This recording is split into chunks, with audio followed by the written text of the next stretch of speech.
It was just past 5:30 in the morning when the motion camera on the porch of Ashland Animal Rescue clicked on. The frame was quiet, still bathed in the deep blue of pre-dawn, but then a pair of headlights cut through the mist. A gray SUV pulled up slowly, almost reluctantly. From it, a man stepped out, hood pulled low, face hidden. He carried something, a cardboard box. No words, no note. Just a glance toward the building, and then silence. He placed the box at the front door, turned back, and drove off into the fog. Liz Harper, the director of the shelter, replayed the footage 3 times before even opening the box. She'd seen abandoned crates before, some with frightened puppies, others with sick kittens, but this one felt different. Something about how gently he placed it. Like he cared, but couldn't stay, she whispered later. What she found inside would change everything. A living shadow, matted, motionless, unnamed, but not forgotten. And just like that, hope arrived, not with noise, but with a whisper. The morning of January 8th began like any other at the Ashland Animal Rescue Center, tucked quietly beneath the evergreens in southern Oregon. The sun had not yet risen, and the porch was still bathed in the cool silver of early dawn. Inside, the coffee pot hissed to life as Liz Harper arrived for her shift, her boots crunching softly against frost-laced gravel. But what no one inside knew just yet, what had happened hours before the first light broke the horizon, was quietly waiting outside the front door. At 5:32 a.m., the motion-activated security camera clicked on. The footage was simple, almost eerie. A gray SUV rolled slowly into the lot, its headlights dimmed. It paused. A man stepped out wearing a worn flannel jacket and a baseball cap pulled low. He moved toward the porch carrying a cardboard box, not taped, not sealed, just gently cradled in his arms. No note, no bag of food, no signs of panic. He placed it carefully in the corner, paused a second longer than most would, and drove away without a word. When Liz watched the footage later that morning, something about it stirred her. In her 14 years at the shelter, she'd seen her share of sad drop-offs, pets left behind with handwritten pleas, plastic bowls, old toys. But this was different. The man's movements weren't hurried or careless. They were hesitant, heavy, as if leaving this box behind was not abandonment, but a reluctant goodbye. It felt like grief, Liz would later say, not cruelty. Opening the box confirmed that feeling. Inside, beneath a tattered towel, was a black mass of tangled fur, silent, motionless, barely breathing. It took Liz a moment to even tell what kind of animal it was. Most would have guessed a dog based on its size and matted coat. But the moment she peeled back the cloth and touched the creature's head, 2 tired golden eyes opened slowly. Not in fear, not even in pain, just tired. He didn't move, didn't hiss, just blinked as if to say, "You found me." This wasn't just another rescue case. This was a mystery wrapped in silence, delivered without context. And yet, even without a name or a story, there was something deeply human in that moment, a quiet reminder that sometimes people don't know how to ask for help, so they leave it at your doorstep and hope you'll understand. It's easy to judge those who walk away. Harder to wonder what they might be walking from. Over the years, Liz had learned this much: not every goodbye is cruel. Some are simply too heavy to carry. And so began the story of a nameless, shadowy cat who had been left with nothing but the hope that someone would care enough to open the box. What happened next would test not only Liz's experience, but her heart. Because what lay beneath that matted coat wasn't just a cat in need, but a spirit waiting to return to life. The exam room smelled faintly of lavender and antiseptic. Liz carried the box in with quiet hands, cradling it close as if it were something breakable. On the steel table, she gently lifted the cat out, and immediately a wave of tangled black fur spilled across her arms like a wool blanket soaked in rain. It took her breath away. This wasn't just neglect, it was entrapment. His entire body, from his shoulders to his tail, was wrapped in mats so dense that they pulled at the skin. It was hard to tell where his legs began or ended. He couldn't even lift his head properly. "He's been living in this for months," murmured Dr. Julia Becker, the shelter's veterinarian. "Maybe longer. You can see where the skin's folded under the mats. Some of these spots are bruised, some infected." She reached for the clippers as Liz held his front paws still. They named him Shadow that morning, not just for his deep obsidian fur, but because he felt like a memory half faded and weightless, clinging to the edges of presence. The sound of the clippers was sharp, jarring in the stillness. With every soft buzz, a piece of Shadow's old life fell to the floor. It took nearly an hour to uncover his body, thin, fragile, raw in places. There were old scabs hidden beneath the fur and small burn-like patches where skin had stopped breathing. He had likely survived by licking condensation off windows, maybe eating bits of food left in alleyways. They found Burr's old leaves, even a dried spider trapped in one of the tangles near his hip. But through it all, Shadow didn't flinch. He just watched them, golden eyes steady, as if he had already learned to expect pain and had quietly chosen to trust them anyway. What many people don't realize is that matted fur on long-haired cats isn't just unsightly, it's dangerous.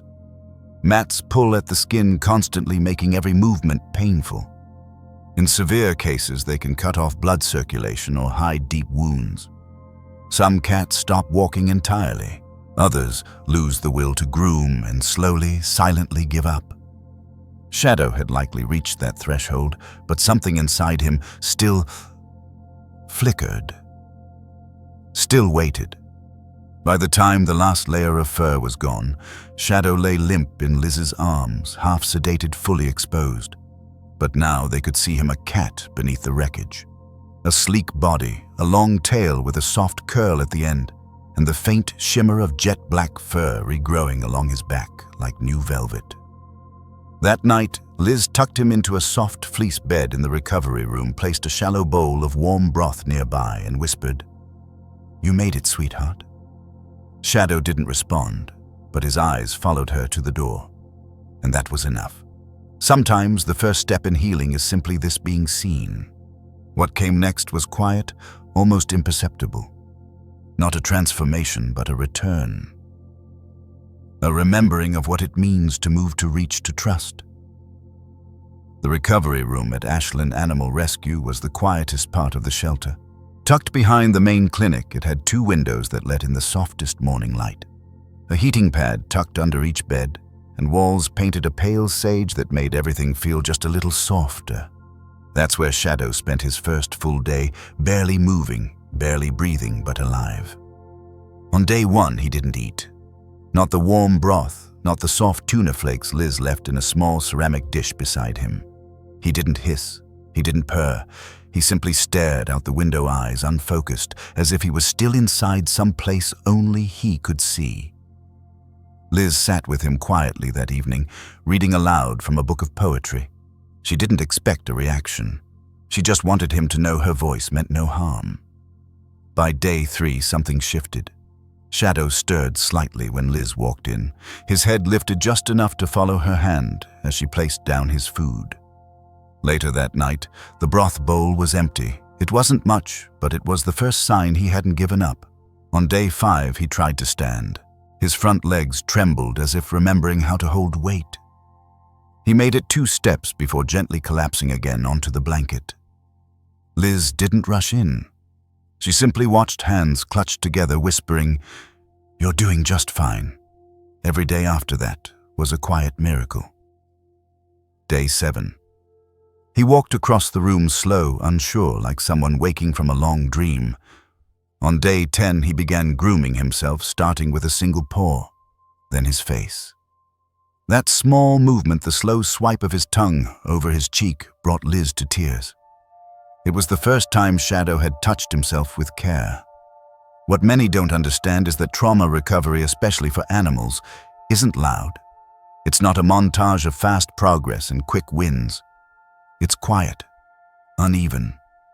Some days Shadow ate. Some days he didn't. Sometimes he slept curled against the radiator. Other night, he sat awake watching shadows move across the ceiling, ears alert as if listening for something no one else could hear. But through it all, Liz was there. Not pushing, not rescuing again and again, but witnessing, and that might have been what healed him most. By day 14, Shadow had a routine. He'd greet Liz with a soft blink, rub his cheek against the leg of her jeans, and once, just once, he reached up and gently tapped her wrist with his paw when she stopped petting him too soon. It was playful, deliberate, like a child asking for more time before bedtime. That was the moment Liz knew Shadow wasn't just surviving anymore. He was coming back, and as his body grew stronger, his spirit began to shine in ways they hadn't seen before. Curiosity returned. So did mischief, and with it came the question they hadn't dared ask until now. Where did Shadow come from, and who had loved him before they let him go? The answer, as it turned out, had been under his skin all along. As the weeks passed, Shadow's fur began to grow back slowly, at first soft patches along his spine and shoulders like velvet rising from the skin. By the end of the 3rd week, his coat had returned in full, and it was breathtaking. Jet black, luminous, so rich in depth that it didn't just reflect light, it absorbed it like a pool of still water under a new moon. There was no gray, no white, no stripe, just midnight. Unbroken and impossibly rare. Liz had cared for hundreds of cats in her lifetime, but she'd never seen fur like his. When the sun hit him just right, he shimmered like polished obsidian. Volunteers often stopped by his recovery room just to watch him nap. He looks like a painting, someone said, like he's not even real. But beyond the beauty, there was something else. Something most people didn't talk about. Shadow's coloring, so striking, so regal, was also the reason he may have been overlooked for so long. In shelters across the U.S., black cats have some of the lowest adoption rates and the highest euthanasia statistics. There's no scientific reason for it, only superstition. A stigma rooted in old myths passed down from times when people believed that black cats brought bad luck or worse, were omens of evil. Even today, in some parts of the country, shelters refuse to adopt them out during Halloween season for fear they'll be harmed or used as props. Shadow was living proof of that quiet bias. Liz had seen it too many times, beautiful, loving black cats waiting in cages far longer than their calico or orange tabby neighbors. They weren't less affectionate. They weren't more aggressive. They were just dark. But Shadow's presence challenged all of that. He wasn't just beautiful, he was magnetic. He carried himself with quiet dignity, like he remembered a time when he had once been deeply loved. When he stretched across the windowsill in the afternoon light, people passing by would stop and stare. Some whispered, others just smiled. "He's like a shadow that wants to be seen," one woman said softly. And Liz realized something simple but powerful. Beauty doesn't always scream. Sometimes it waits. It waits for the right eyes, the right timing, the right kind of stillness in a person's heart. One afternoon, as she brushed him gently, Liz noticed something else on the nape of his neck. Beneath the fur was a faint scar, not fresh, but deliberate. Just under the skin, a small bump. Her heart paused. She reached for the scanner. There was a microchip. It was older and barely readable, but it blinked. A name, a number, a thread unraveling. Shadow had a past, and now perhaps a chance to return to it. The microchip was barely the size of a grain of rice, nestled just beneath Shadow's skin at the base of his neck. Liz had nearly missed it hidden under the regrown fur, but her fingers had brushed against a tiny bump, and something in her intuition whispered, "Check again." When she scanned it, the reader blinked once, then again. The numbers were faint. Some digits scrambled with age, but the shelter's system recognized part of a registry. It wasn't local. It was tied to a chip company based in northern Idaho. Liz placed a call, and after being transferred twice, a soft voice on the other end said, "Yes, we do have a match." The name linked to the chip was Michael Reed. The last update on his file was nearly a year ago. The phone number was still on file but listed as inactive. No address, no email, just a name, a loose thread hanging from a very frayed edge. Liz wrote the name down in her logbook and stared at it for a long time. She wasn't sure why, but something about it felt heavy, like the name belonged to someone who hadn't quite let go. She tried the number anyway, once, twice. No answer. On the third try, she left a message. Short, gentle, just enough to open a door. "Hi, my name's Liz Harper. I'm with Ashland Animal Rescue, and I think we may have found your cat." She didn't expect anything, but 2 days later, her phone rang. A man's voice, quiet, hoarse, older, came through. "Is he black?" "All black. Golden eyes." Liz smiled softly. "Yes, he's safe now." There was silence on the other end. Not a pause. A silence, like someone holding their breath underwater. Then a shaky whisper. "I thought I lost him forever." Michael Reed had been living in Boise, a retired firefighter, widowed. A quiet man who had adopted Shadow, then named Salem, as a kitten 8 years earlier. Salem had been his comfort during grief, his only family in the months after losing his wife. But after Michael suffered a mild stroke and was hospitalized for several weeks, a neighbor had offered to look after the cat. When Michael returned home, Salem was gone. The neighbor claimed the cat had run away.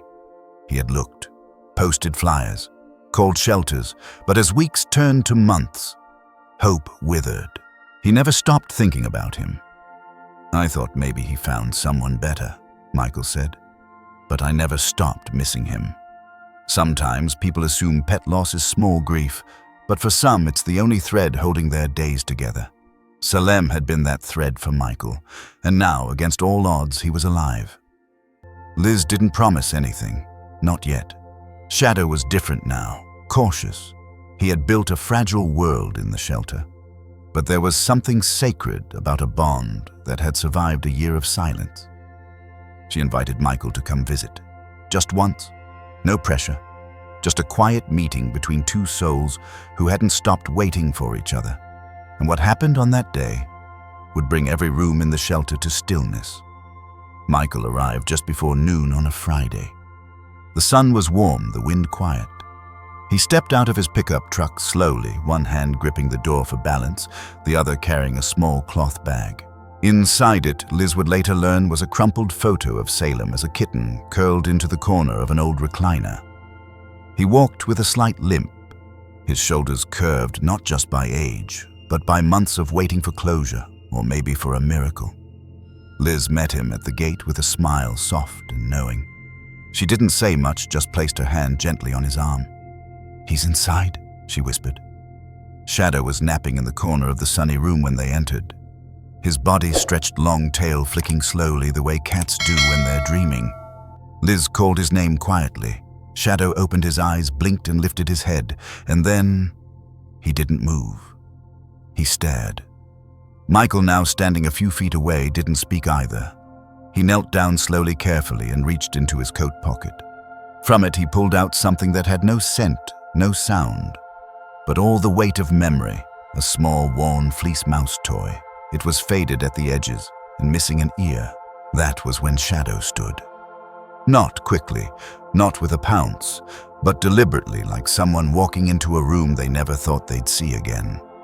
He crossed the floor and stopped right at Michael's knees. Then softly, he touched his nose to the toy and nudged it toward the man's hand. Michael didn't speak. He simply exhaled, quiet, shaky, as he reached down and stroked Shadow's head for the first time in a year. "You remember," he finally said, barely audible. "You came back." Liz turned away for a moment, pretending to check something at the counter. Not because she didn't want to watch, but because some reunions are too sacred for an audience. It's easy to think that time severes bonds, that a year is too long a place, too unfamiliar, a heart too changed. But animals remember in ways we can't measure. Through scent, through stillness, through the space between one heartbeat and the next.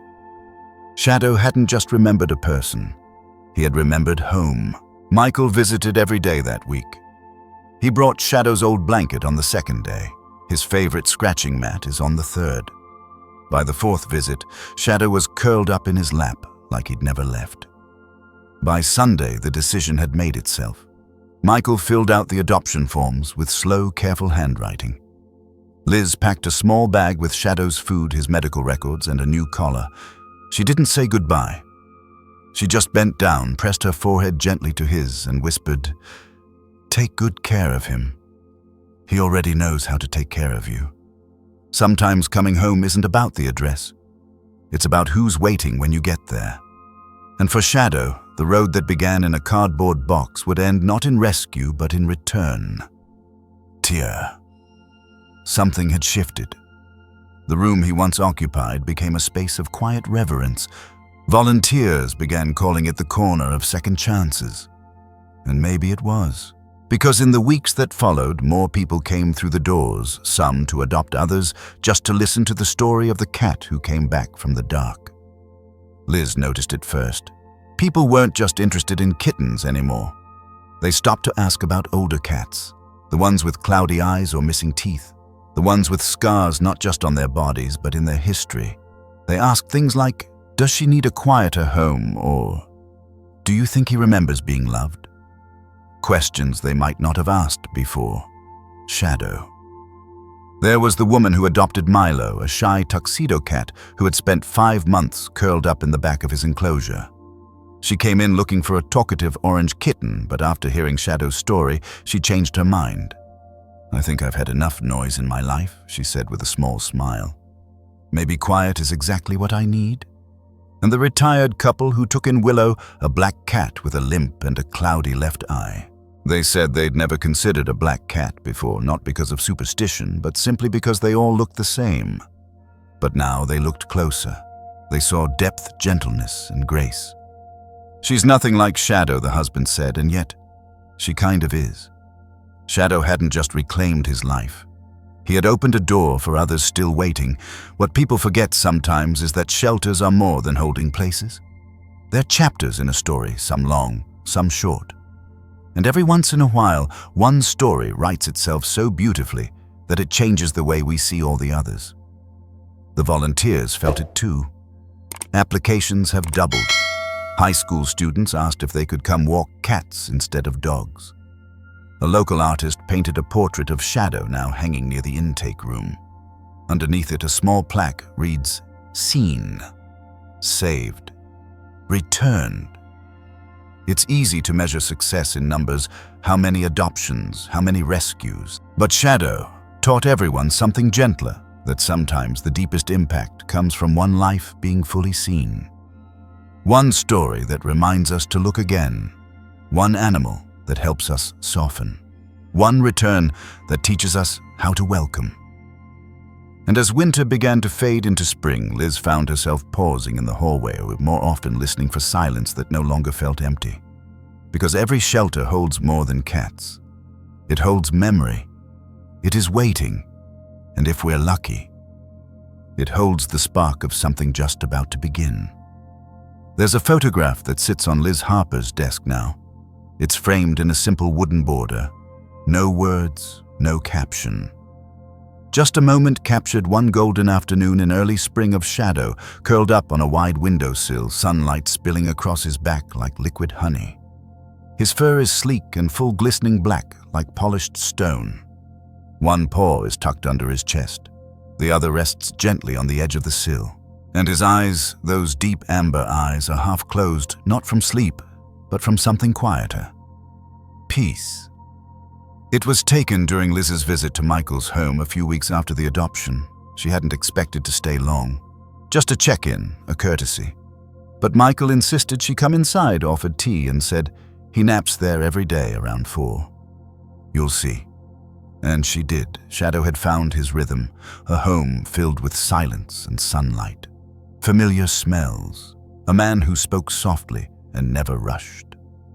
In that house, Shadow was no longer recovering, he was whole. He played with his mouse toy again. He followed Michael from room to room, tail high. And in the evenings, he curled beside the same recliner he had known as a kitten, resting in a life restored.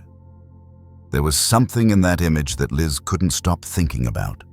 Not just how healthy Shadow looked, or how calm, but how alive he was, how he seemed to be holding no grudges.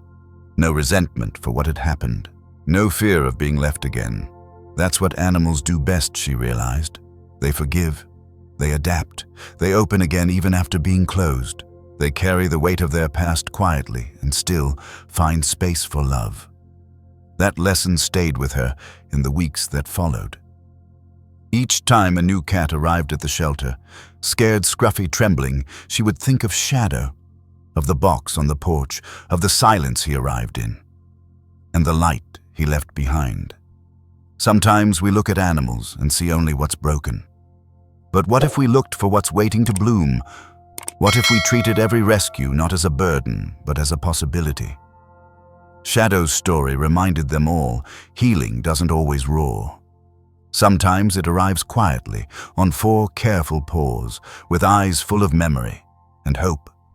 And maybe, just maybe, someone watching this story right now is meant to be part of the next chapter. Because out there somewhere another shadow is waiting. And this time, maybe they're waiting for you. If this story touched your heart, consider sharing it with someone who might need a little reminder that even the darkest stories can find their way to light. And if you haven't yet, subscribe for more stories of love, resilience, and the quiet miracles that happen every day just outside our view.